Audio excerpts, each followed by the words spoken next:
Nature, time, and patience are great physicians to enjoy life. अस्सलाम वालेकुम and welcome to our channel. आपको सबको नज़र आ रहा है कि ये है मेरा गांव के ऊपर लिखा हुआ that it is my village Akram Mohra Rajput. तो आज मैं आपको अपने गांव की वीडियो और गांव की सैर करवाने जा रही हूँ। अगर आपका अपना गांव नहीं है तो आप मेरे गांव की वीडियो देख के ज़रूर इंजॉय कर सकते हैं। वीडियो को एंड तक देखें और इसको ज़रूर शेयर करें।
हाँ जी, और अब ये जो जगह आप देख रही हैं, यहाँ पे आस-पास खेत हैं, हर तरफ सामने आपको पहाड़ नज़र आए होंगे। मौसम इस टाइम पे बहुत प्यारा था और अभी हम लोग क्योंकि फूफो के घर में आए हुए थे, यहाँ पे फूफो का, खाला का, दूसरी फूफो का, अब्बू के कज़न्स वगैरह इन सब का घर है और यहाँ से इस जगह को हम लोग इसको अपर मोड़ा कहते हैं और यहाँ से अब हम लोग नीचे की तरफ जा रहे हैं और वहाँ पे मेरे दादा का घर और हमारे ताया वगैरह, चाचा वगैरह का हमारा मीन्स के जो आबाई घर है, वो है वहाँ पे और हमारा अलग से अपना घर भी है, तो हम लोग वहाँ उस तरफ जा रहे हैं।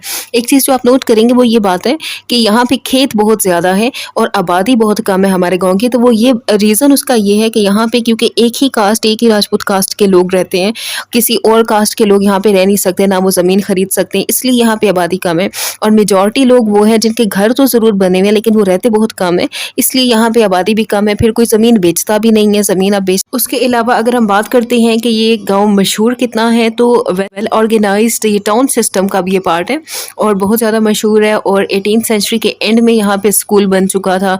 लड़के लड़कियों के लिए यहाँ पे स्कूल काफ़ी ज़मानों से है, यहाँ पे टीचर्स हैं।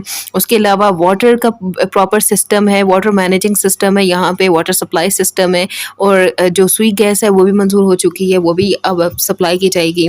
वैसे ये जो रास्ता है वो इतना ज़्यादा नहीं है, मतलब तकरीबन 2 मिनट में ख़त्म हो जाता है और बचपन में तो हम लोग भागते हुए जाते थे और फ़ौरन से रास्ता ख़त्म हो जाता था और अब हम आ चुके हैं।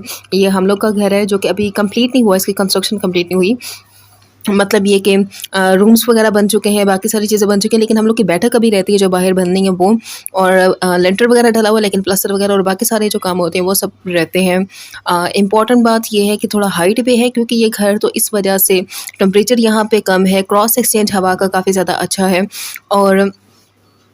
और अंदर जो यहाँ पे दरख्त लगा हुआ है इसको सुख चैन कहते हैं, जो कि दांत का दर्द हो तो तब उसके लिए इस्तेमाल किया जाता है और इसको लगे हुए यहाँ पे आई थिंक 35 ईयर से ज़्यादा का टाइम पीरियड हो चुका है, बहुत सालों से ये दरख्त है और इसके छोटे छोटे से बाकी सारे मज़ीद भी दरख्त लगे हुए। और अब यहाँ से अपने घर से मैं जा रही हूँ पुराने घर में, जहाँ पे हम लोगों की गर्मियाँ गुजरी हैं, गर्मियों की छुट्टियाँ गुजरती थी, हर साल हम लोग आते थे और बहुत ही इंजॉय करते। इतनी सारी जब पुरानी चीज़ें इंसान देखता है तो उसका वाकई ही में दिल चाहता है कि वो वापस अपनी उस चाइल्डहुड फेज़ की तरफ चला जाए जहाँ पे उसकी लाइफ बहुत ज़्यादा ईजी थी।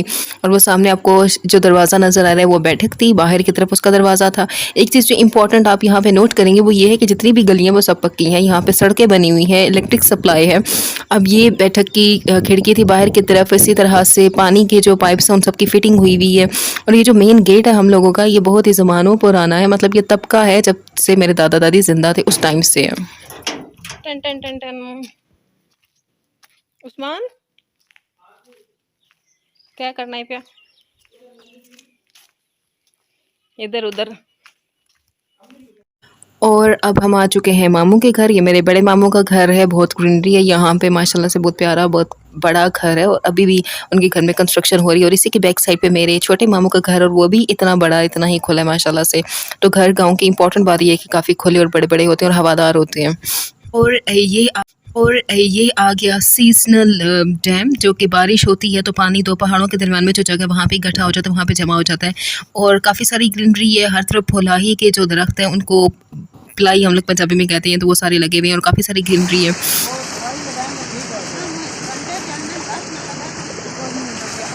चलो टाइम होगा, आओ बाजी जाए वापस।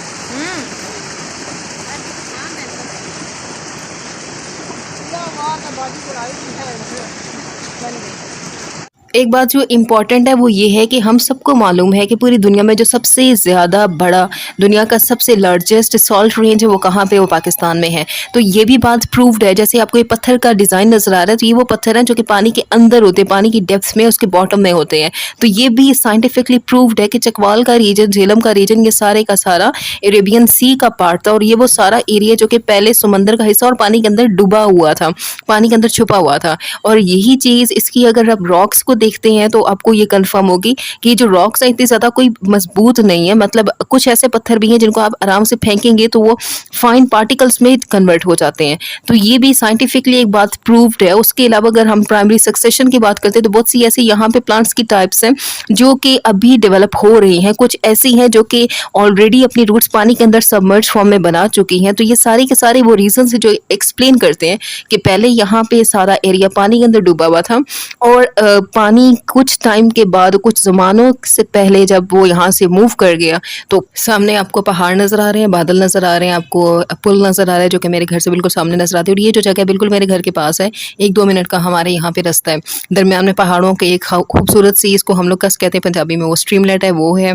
उसके अलावा ये वापसी का रास्ता है। आप लोगों ने हमेशा एक चीज़ पढ़ी होगी कि विलेज लाइफ जो होती है वो स्ट्रेस फ्री होती है, वहाँ पे कोई टेंशन नहीं होती, पीसफुल लाइफ होती है। तो उसका रीज़न भी यही होता है कि घर खुले होते हैं, नेचर के इंसान करीब होता है, तो वो अपनी लाइफ को, अपने प्रॉब्लम्स को भूल जाता है कुछ टाइम के लिए और वो पुरसकून ज़िंदगी गुजारता है। उसके बाद है टी टाइम। तो रास्ते में आपको जो ड्राइवर्स के होटल्स होते हैं, जो ढाबे होते हैं, उसकी तो चाय बेस्ट होती है, उसका कोई कंपैरिजन नहीं होता। और वहाँ पे ट्रक और जो ट्रेले होते हैं और जो डंपर वगैरह होते हैं, वो लोग आते हैं चाय वगैरह पीते, तो हम लोग भी इसीलिए रुके हुए हैं यहाँ पे चाय पीने के लिए। जरूर लाइक करें और अपने फ्रेंड्स के साथ शेयर।